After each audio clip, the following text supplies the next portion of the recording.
네, 우리 하나님 말씀을 함께 보겠습니다. 아모스서 5장 24절의 말씀과 또 9장으로 넘어가서 11절, 12절 말씀, 두 절 말씀만 보도록 하겠습니다.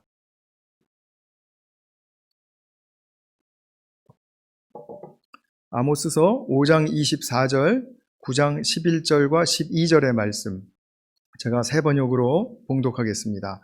먼저 5장 24절, 너희는 다만 공의가 물처럼 흐르게 하고 정의가 마르지 않는 강처럼 흐르게 하여라. 그리고 9장 11절 12절 말씀입니다. 그날이 오면 내가 무너진 다윗의 초막을 일으키고 그 터전 울타리를 고치면서 그 허물어진 것들을 일으켜 세워서 그 집을 옛날과 같이 다시 지어 놓겠다. 그래서 에돔 족속 가운데서 남은 자들과 나에게 속해 있던 모든 족속을 이스라엘 백성이 차지하게 하겠다. 이것은 이 일을 이루실 주님의 말씀이다. 아멘. 우리가 이렇게 신앙생활 하면서 주변을 보면 평신도인데도 주님의 부르심을 받고서 하나님 나라를 위해서 그냥 풀타임 사역자 못지않게 그 혼신을 다하며 사역을 하는 사람들을 우리가 곳곳에서 만나게 됩니다. 그런 분들의 삶의 정말 공통적인 특징은 뭐냐 하면 주님과 함께 동행하는 것이죠. 주님과 함께 동행하며 주님이 주시는 말씀을 묵상하며 그 말씀이 생명의 힘이라는 것을 믿고 그런 삶을 살아갈 때에 어느 날 주님께서 불러주셔서 당신의 계획을 알게 하시고 뜻을 알게 하시고 그래서 그 뜻을 펼치게 하는데 이렇게 동참하도록 불러주시는 그런 경험이 있는 그런 분들이죠. 오늘 아모스서를 우리가 볼 텐데 아모스서를 쓴 아모스라는 선지자가 바로 그런 사람이었습니다. 그는 나라가 이제 남과 북으로 이렇게 나누어져서 우리나라처럼 이렇게 나뉘어졌을 때 남쪽에 살던 사람이에요.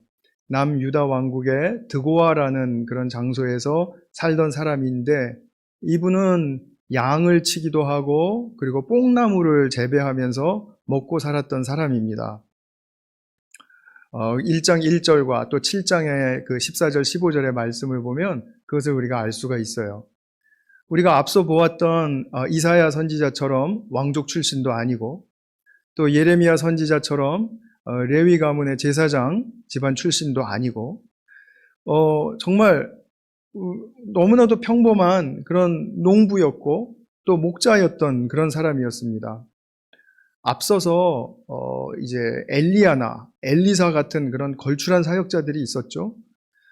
그런데 그 엘리야랑 엘리사는 자기의 이름으로 선지서를 남기지는 않았습니다. 그러니까 열왕기서를 보게 되면 이제 그 역사를 저술하는 저자가 이제 그 선지자들에 대해서 서술을 해준 것을 우리가 보고 있는 거죠. 그래서 엘리야서, 엘리사서는 없어요. 그런데 최초로 이렇게 문서 사역, 자기 이름으로 문서 선지서를 남긴 사람 중에서 아모스가 최초의 인물이 됩니다. 획기적인 일이죠. 오늘 아모스서를 통해서 주님께서 정말 얼마나 이 선지자를 통해 당신의 백성들에게 그 강렬한 마음으로 메시지를 전하고 싶어 하시는지 이제 그런 부분들을 우리가 좀 함께 살피면서 그 주님의 마음을 공유할 수 있기를 바랍니다. 오늘 설교는 제가 아모스서의 정황에 대해서 먼저 설명을 드리고요. 그 다음에 두 번째로는 아모스서가 어떻게 전개되는가 1장부터 9장까지 있는데 1장부터 9장까지 어떤 말씀의 흐름을 가지고 전개하는가.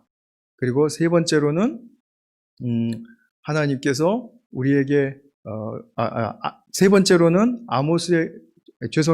그리고 이제 아모스서에서 나타난 그런 영적인 교훈이 무엇인가. 이렇게 크게 세 단락으로 말씀을 드리도록 하겠습니다. 아모스는 주전 8세기, 그러니까 주전 700년대에 살았던 사람입니다. 그때는 북왕국 이스라엘이 이제 멸망하기 한 40년 전쯤이었는데 그때 이제 아모스가 부르심을 받습니다.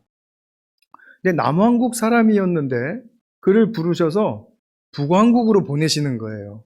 그것도 북왕국의 수도인 사마리아로 보내서 주님 말씀을 전하도록 하셨습니다. 딱 생각해보면 그 아무도 하고 싶지 않은 일이었을 것 같다는 생각 들지 않습니까? 자기는 공인된 선지 사역자도 아니고요. 특히 남쪽 사람이 북쪽에 가서 평신도가 심판과 경고의 메시지를 전한다? 북쪽 사람 입장에서 받아들일 수 있었을까요? 자기들에게 어저씨 선지자가 있고 제사장이 있고 하여튼 자기들이 그렇게 세워놓은 그런 사람들이 있는데 누가 남쪽에서 온 한 평신도가 설교하고 신랄한 심판의 메시지를 전하는 것을 좋아했겠습니까? 그래서 결국은 이 원치 않는 인물을 쫓아내게 됩니다. 7장 10절에서부터 17절까지의 정황을 보면 이제 그렇습니다. 근데 그때 주변 국가의 이제 정세를 좀 보면 아수르라는 제국이 급부상을 하면서 굉장히 그 패권의 위협적인 세력으로 부상을 하고 있었습니다. 그리고 그때 당시에 또 굉장히 견고하게 그 제국의 자리를 지키고 있었던 이집트, 애굽 제국, 그래서 이스라엘 남쪽에 위치했죠. 아수르는 이스라엘 땅의 북쪽에 위치했고요. 그러니까 이 두 제국이 서로 이제 힘겨루기를 하면서 주변을 어수선하게 했는데 누가 가장 불안하고 힘든 상황에 처했을까요? 그 사이에 지역적으로 끼어 있는 이스라엘 사람들이 남왕국 또 북왕국 할 것 없이 두 제국 사이에 끼어서 눈치도 보아야 되고 하여튼 처신을 해야 되는 그런 이제 지경에 이르렀던 것입니다. 그런 와중에서도 북이스라엘은 여로보암 2세가 다스리고 있었는데 그때 당시는 경제적으로 정치적으로 엄청나게 번영하던 때였었어요. 그러니까 잘 살게 되고 정치적인 세력도 이제 견고해지고 그래서 이 사람들은 자기들이 역사상 최상의 복을 누리고 있다라고 자부를 했고요. 그리고 주변에 이렇게 지금 어수선하게 하고 불안하게 하는 두 강대국 사이에 있지만 하나님께서 우리 잘 살게 해주시는 하나님께서 우리를 다 지켜주실 거야 라고 그렇게 속단하는 믿음을 가졌습니다. 그러나 겉으로는 이게 최상이었지만 아모스가 이 전하는 심판을 피할 길이 없는 그 분명한 이유들이 당시 그 정황 속에서 나타나고 있었습니다. 그것은 경제 부흥과 직결되는 문제였어요. 경제가 살아나고 잘 살게 되면서 부유한 그 상류층이 점점 더 부패에 빠진 것입니다. 자기들이 많이 얻으면 좀 많이 내줘야 되겠다라는 생각을 하는 게 우리가 생각하기에 참 도덕적이고 정상적일 것 같은데 일단 돈이 자기들에게 더 많이 들어오니까 점점 더 많이 소유하고 싶은 욕망을 내려놓기가 어려웠던 것이죠. 그래서 이 부유층과 또 지주들은 더 재산을 모으려고 혈안이 되어서 애를 쓰고요. 그렇게 되면 누가 피해를 입죠? 대다수 평민들이 높은 세금 부과에 시달리고 그리고 쪼들리게 되고요. 더 나아가서는 지주들에게 강하게 더 예속되는, 그러니까 요즘 말로 하면 인권이 유린되는 그런 이제 그 사람을 사고 파는 그런 일까지도 아주 범람하게 된 것입니다. 그래서 인신매매가 흥황을 했는데 얼마나 이 비참한 인신매매였는지 집신 한 켤레에 한 사람의 이 삶을 사고 팔고 하는 그런 일이 있었다라고 우리 이 아모스서에서 고발하고 있습니다. 고고학자들에 의하면 아모스가 살기 한 100년, 150년 전, 그러니까 주전 한 10세기 정도만 하더라도 그때 유적지에서 발견된 그 주택들에는 그 크기 차이가 없었답니다. 거의 다 균일한 사이즈의 그 주택지들이 발견된대요. 그런데 아모스 시대 BC 700년대라고 했죠. 그러니까 BC 8세기입니다. 8세기에 발견된 주택들은 크기 차이가 현저하게 나타나고 있다는 것입니다. 이것이 무엇을 말해주죠? 잘 살고 못 살고가 굉장히 표면화되기 시작했다. 이것이죠. 그래서 아모스가 이러한 말하자면 부패한 현상들이 나타나고 있는 그런 시대에 말하자면 선봉에 섰던 선지자인데, 그 아모스 이후로 많은 선지자들에게는 그래서 가난한 자들에 관련된 그 메시지들이 많이 선포가 되고 나오는 것을 보게 되죠. 결국 예수님과 교회 시대에 이르기까지 가난한 자의 복음이라는 말이 나올 정도로 그렇게 가난한 자에 대한 그런 인식과 그리고 그것에 대한 메시지가 아주 많이 나오게 됩니다. 잘 살고 못 살고가 잘못된 건 아니죠. 그런데 잘 사는 자들이 힘을 얻고 그 힘을 이용해서 못 사는 사람들을 더 착취하고 이런 하는 것이 더 훨씬 나쁜 것이죠. 하나님께서 이웃을 사랑하라는 그런 율법의 말씀은 이미 이스라엘 백성들이 출애굽 후에 구원받은 그 직후에 벌써 받은 말씀입니다. 그러니까 지금 아모스 시대에 앞서서 한 600년 전, 더 나아가서는 700년 전 정도에 이미 하나님은 이웃 사랑이 얼마나 중요한 것인가를 율법을 통해서 가르쳐 주셨다라는 거죠. 출애굽기 21장에서부터 23장까지의 말씀을 봐도 그렇고, 레위기 19장의 말씀을 봐도 그렇고, 형제를 사랑하라는 것, 이웃을 사랑하라는 것, 그것은 결국 이웃을 돌보라는 말씀이고, 그렇게 하지 않으면은 하나님의 아름다운 공동체가 만들어질 수 없다라는 그런 시사하는 강력한 메시지가 담겨져 있는 이웃 사랑에 대한 말씀이 노상 들려왔던 사람들입니다. 그렇기 때문에 아모스는 이 상류층의 힘 있는 자들에게 아주 매섭고 신랄한 그런 책임을 물었던 것입니다. 제가 카톡에 올려드린 그 요약본에 보면은 제가 그 성구들을 쭉 적어놨을 거예요. 그리고 이번 주 중으로 제가 아모스서 이 개관한 거 요약본 다 목동님들한테 보내드리는데, 목동님들한테 잘 받으셔서 한번 좀 확인하시면서 아모스서를 꼼꼼하게 읽어보시기 바랍니다. 길지 않고요. 9장에 해당하는 길이밖에 안 되니까요. 2장, 3장, 4장, 6장, 8장 계속해서 이 착취하고 못살게 굴고 비인륜적인 그런 행태를 저지르는 부유층 기득권자들에게 아주 신랄한 심판의 메시지를 전하고 있다는 거죠. 자, 이것이 그때 아모스의 당시의 정황이었습니다. 근데 이것과 더불어서 종교적인 그 투철한 그 의식을 가지고 있는 이스라엘 백성들, 뭐 남쪽이고 북쪽이고 할 것 없이 예배는 자기들에게 생명과도 같다라고 하는 것이니까, 그래서 예배는 또 얼마나 잘 드렸겠어요?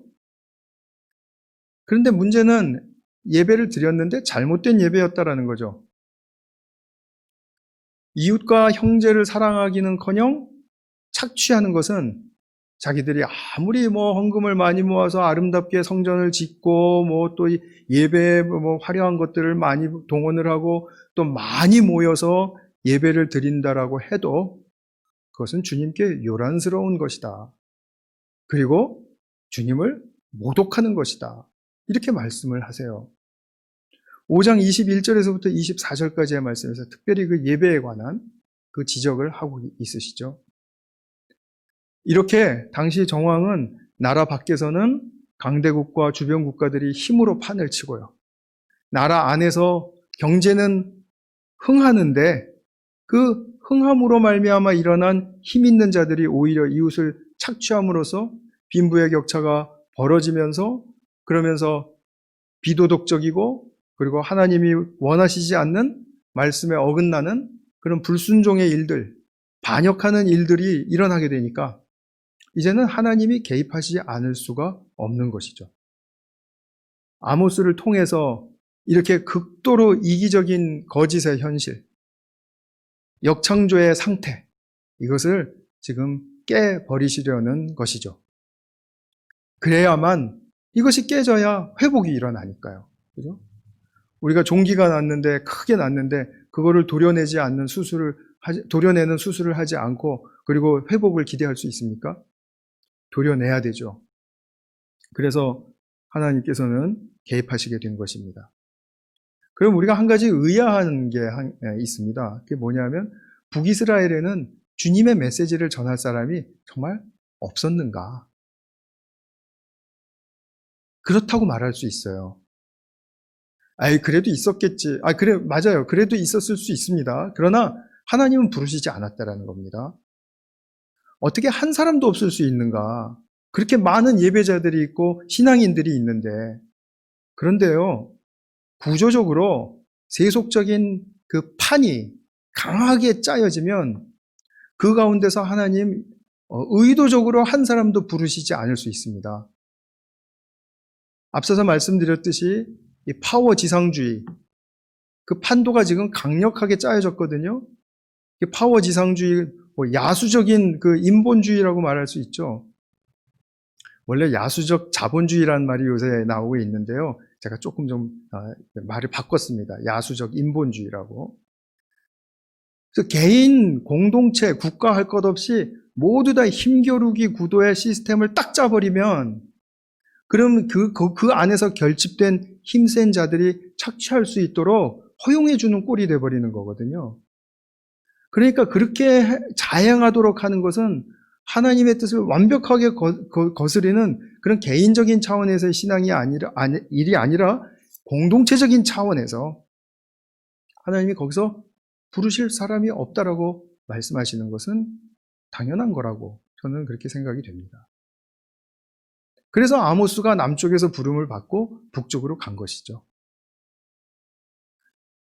그래서 이러한 지금 정황 속에서 하나님이 아모스를 통해서 어떤 말씀을 하시는가, 우리 간략하게 두 번째 단락 아모스 말씀의 좀 흐름을 좀 보도록 하겠습니다. 아모스서는 크게 네 단락으로 나누어집니다. 첫 번째 단락은 딱 펼치시면은 1장에서부터 8개 나라에 대한 심판의 메시지가 선포가 돼요. 다메스쿠스, 두로, 그 다음에 가사, 그 다음에 에돔 이런 식으로 쭉 해서 나가다가 7번째는 남왕국 유다에 관한 심판의 메시지, 또 마지막 8번째는 북이스라엘 왕국에 대한 심판의 메시지가 이제 펼쳐지게 됩니다. 그게 1장, 2장에 나옵니다.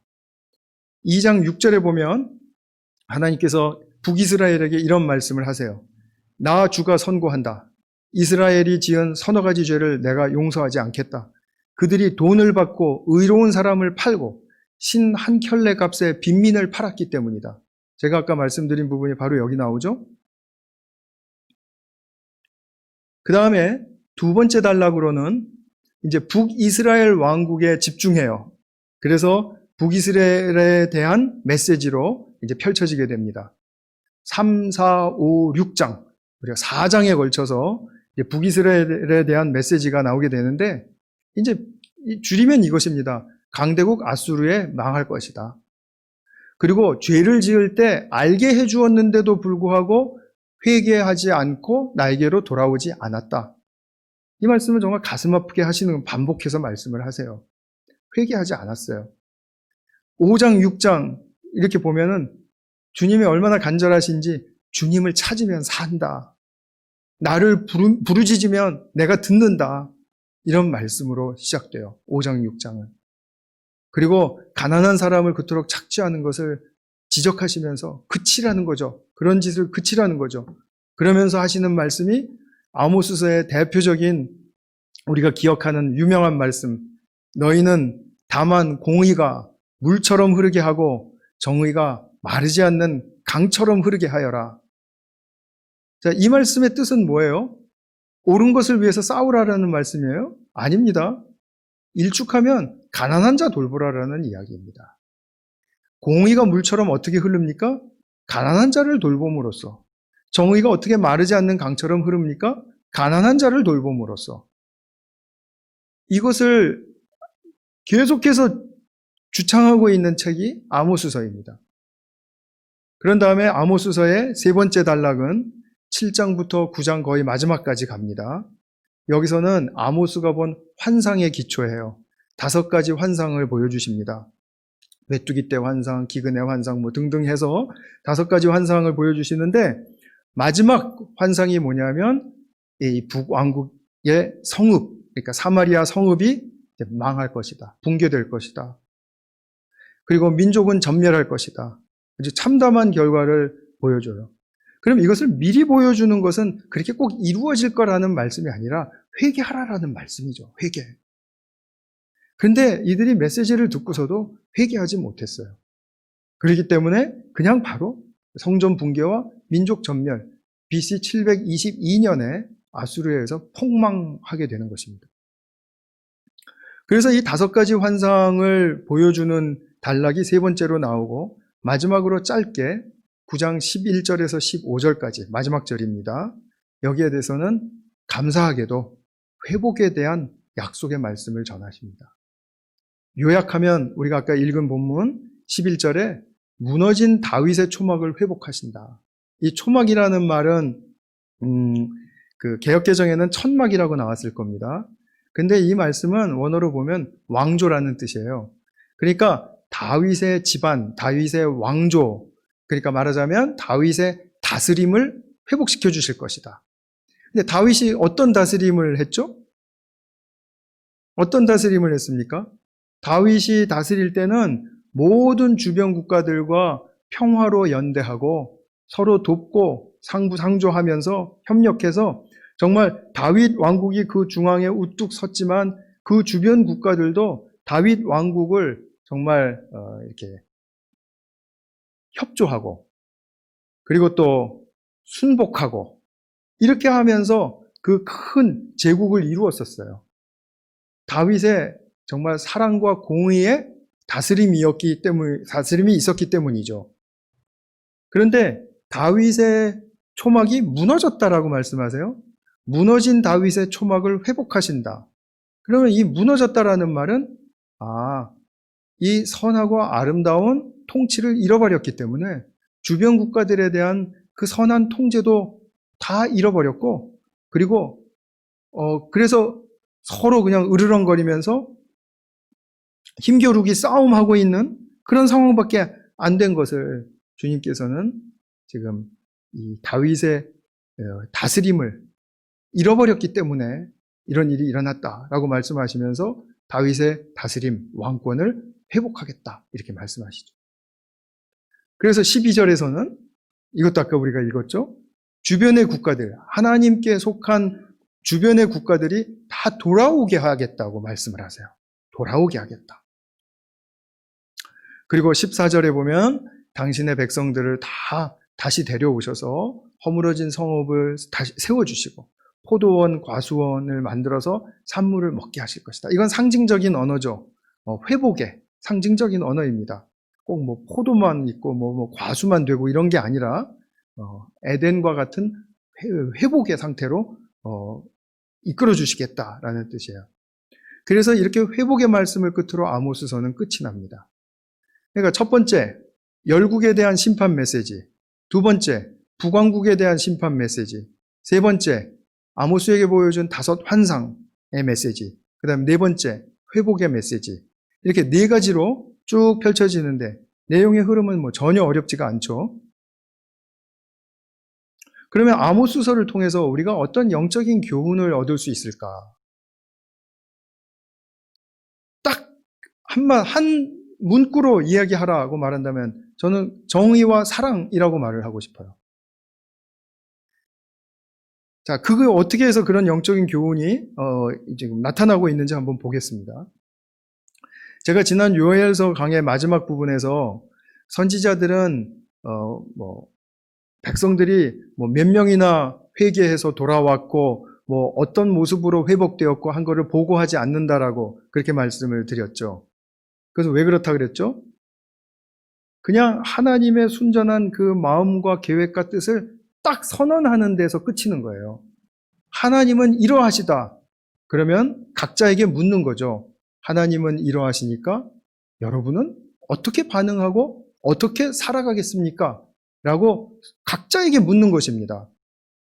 그러니까 답을 말해 주어서 될 문제가 아니라는 것을 이제 알고 그렇게 펼쳐가시는 거예요. 아모스서에서도 마찬가지죠. 마지막에 회복의 메시지를 딱 선언하고 그리고 백성들이 어떻게 되었다라고 이야기하지 않잖아요. 그죠?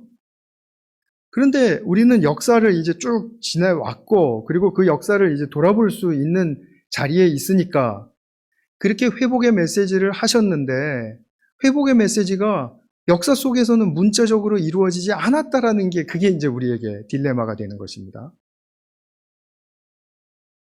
근데 정말 이루어지지 않았습니까? 문자적으로는 이루어지지 않았어요. 그런데 영적 현실, 이 눈에 보이는 이 물리적인 현실에서보다도 더 선명한 영적 현실 안에서는 이루어졌어요. 그것이 무슨 얘기인지 제가 좀 설명을 드리겠습니다. 먼 훗날에 다윗의 후손이었던 예수님이 오셔서 십자가 사건을 지나시면서 죽으시고 또 부활하시고 승천 사건이 이루어졌죠. 그리고 오순절에 성령이 오셨습니다. 그래서 교회가 출범하게 되었습니다. 근데 교회가 출범해서 주님의 뜻, 그러니까 주님의 그 구속의 뜻에 합당한 삶을 또 사역을 감당하고 싶다라는 그런 소원을 가지고 부르심을 받고 그리고 선교 사역, 전도 사역 이렇게 할 때 그 교회 지도자들에게 말하자면 교회에게 이 아모스의 말씀이 생각난 거예요. 그래서 바울과 바나바가 이제 전도 여행을 하게 되는데 전도 여행을 했더니 이방 사람들이 엄청나게 하나님께로 많이 돌아오지 않았습니까? 깜짝깜짝 놀랐거든요. 너무 경이로운 일이었거든요. 그런데 그 전도 중에 여행 중에 이방에서 그 이렇게 돌아오는 그 하나님의 역사를 예루살렘에 보고하고 그리고 예루살렘 지도자들과 이제 바울과 바나바가 함께 토론하고 할 때 이방인들이 하나님께로 돌아오는 역사를 보고서 이렇게 말을 합니다. 사도행전 15장 13절 이하의 말씀 제가 한번 읽어드리겠습니다. 바나바와 바울이 말을 마친 후에 보고를 마쳤다라는 것입니다. 보고한 후에 야고보가 대답하였다. 야고보는 그때 당시 공회의 의장이었습니다. 형제 여러분, 내 말을 들어보십시오. 하나님께서 이방 사람들을 돌아보셔서 그들 가운데서 자기 이름을 위하여 처음으로 한 백성을 택하신 경위를 시므온이 이야기하였습니다. 예언자들의 말도 이것과 일치합니다. 예언서에는 이렇게 기록되어 있습니다. 자, 그러니까 지금 그때 당시로 막 이방 사람들이 돌아오고 있는 것을 이제 예언서에서 이렇게 말했습니다 하면서 아모스서에 그 아까 우리가 읽었던 9장 11절 12절 말씀을 기억한 겁니다. 그리고 이렇게 이야기해요. 이 뒤에 내가 다시 돌아와서 기록된 말씀이 이렇게 돼 있다라는 거예요. 이 뒤에 내가 다시 돌아와서 무너진 다윗의 집을 다시 짓겠으니 허물어진 곳을 다시 고치고 그 집을 바로 세우겠다. 그래서 남은 사람이 나 주를 찾고 내 백성이라는 이름을 받은 모든 이방 사람이 나 주를 찾게 하겠다. 이것은 주님의 말씀이니 주님은 옛부터 이 모든 일을 알게 해주시는 분이시다. 거의 한 800년이 지난 다음에 이렇게 알게 됐어요. 물론 처음 한 건 아닙니다. 이 말씀에 대한 중요성은 늘 의식하고 있었어요.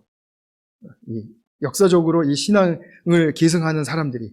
그러다가 이 중요한 말씀이 도대체 무슨 뜻일까 하다가 이방 전도 여행을 통해서 이방 나라들이 막 하나님께로 돌아오는 것을 보고 그리고 아모스서에서 선언된 이 회복의 말씀이 이루어지는구나 하고 엄청나게 감격을 했던 것입니다.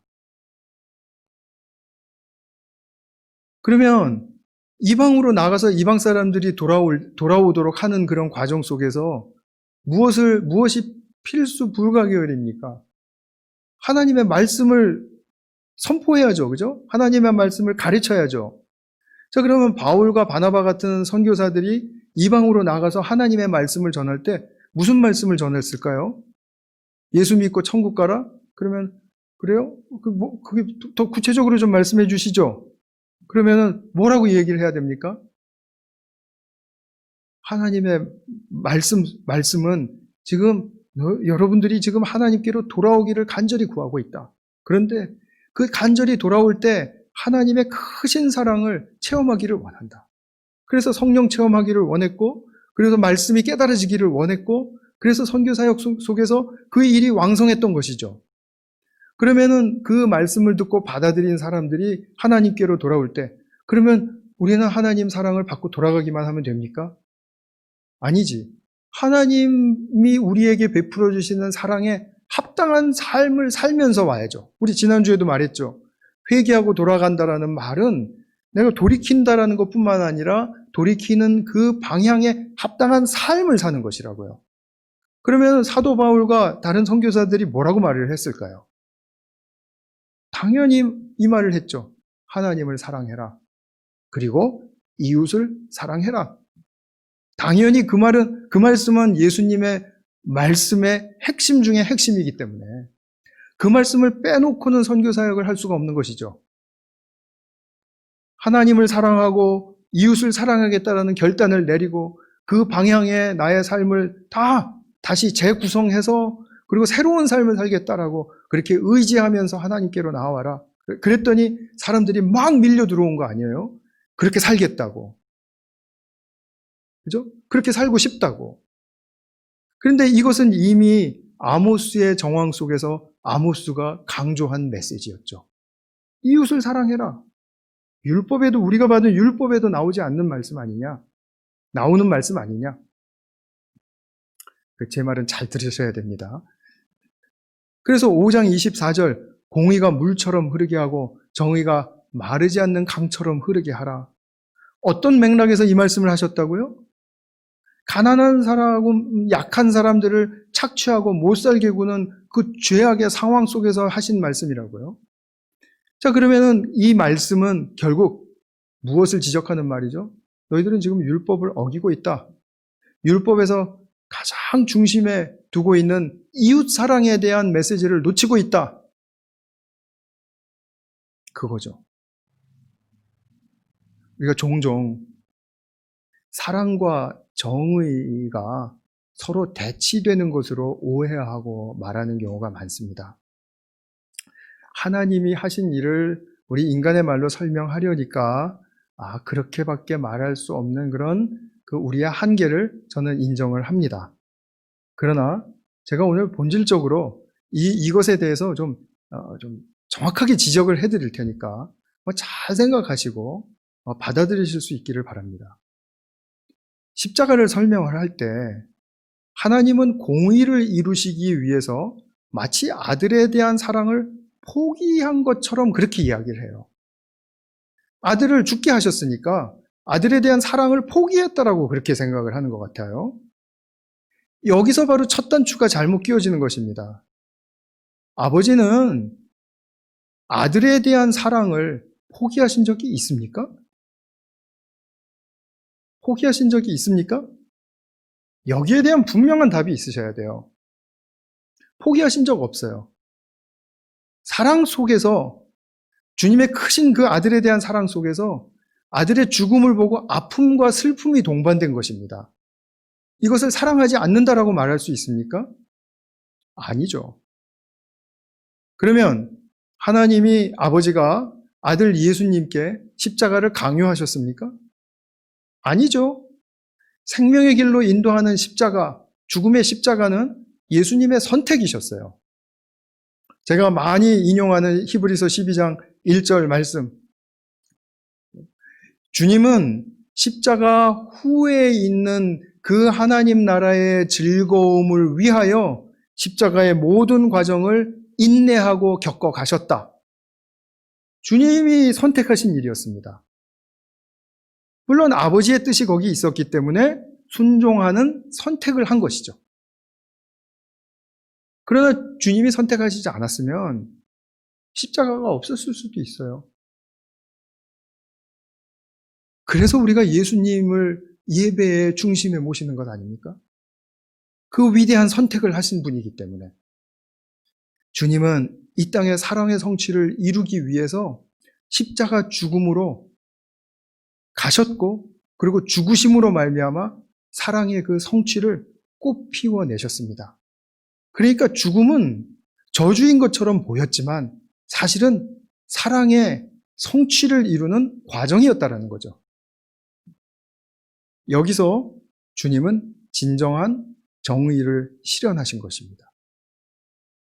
십자가에서 하나님과 형제자매를 얼마나 사랑하는지를 보이신 것, 이것이 아모스의 표현이라면 공의를 물같이 흐르게 하신 것입니다.